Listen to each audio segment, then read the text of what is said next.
سورۃ الحدید کی آیت نمبر 25 آگے پڑھ رہا ہوں.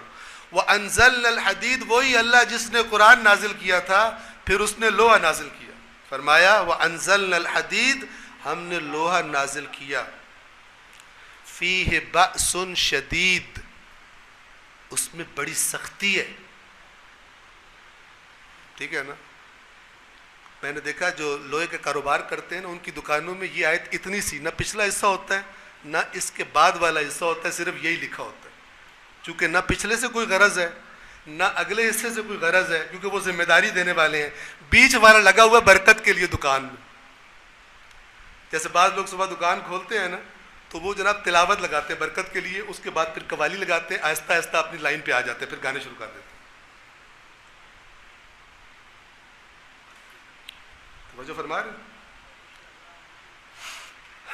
عجیب عجیب دین میں تحریفات کر کے بیٹھے ہوئے ہیں, خوش ہیں. وَأَنزَلْنَا الْحَدِيدَ فِيهِ بَأْسٌ شَدِيد اور ہم نے لوہا نازل کیا اس میں شدید بأس. بأس جنگ کو بھی کہتے ہیں, ویسے اس کا معنی سختی ہے, سخت حالات کو بھی بأس کہتے ہیں. قرآن کہتا ہے وَالصَّابِرِينَ فِي الْبَأْسَاءِ وَالضَّرَّاءِ. بأسا اور ذرا یعنی جنگوں میں, سخت حالات میں, بیماریوں میں, مشکلات میں صبر کرنے والے.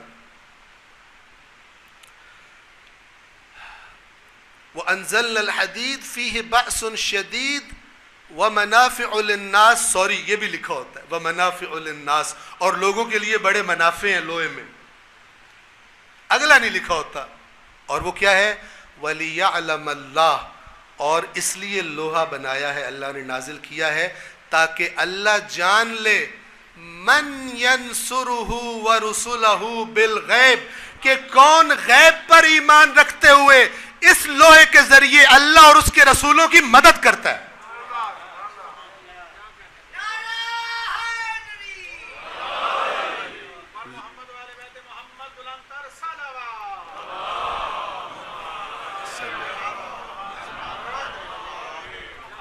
لوہا نازل کیا تاکہ اللہ یہ دیکھے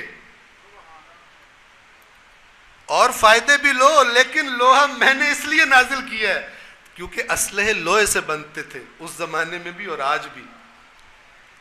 اس لوہے سے کون من ینصرہ کون اس کی یعنی اللہ کی, ورسلہ اور اللہ کے رسولوں کی نصرت کرتا ہے. بالغیب پیسے کھا کے نہیں, اللہ کے غیب کے وعدوں پر ایمان رکھتے ہوئے. آپ سے سوال کرتا ہوں, جنہوں نے کربلا میں امام مظلوم کے ساتھ اپنی شہادتیں پیش کی, وہ ایمان بالغیب تھا یا کچھ اور تھا؟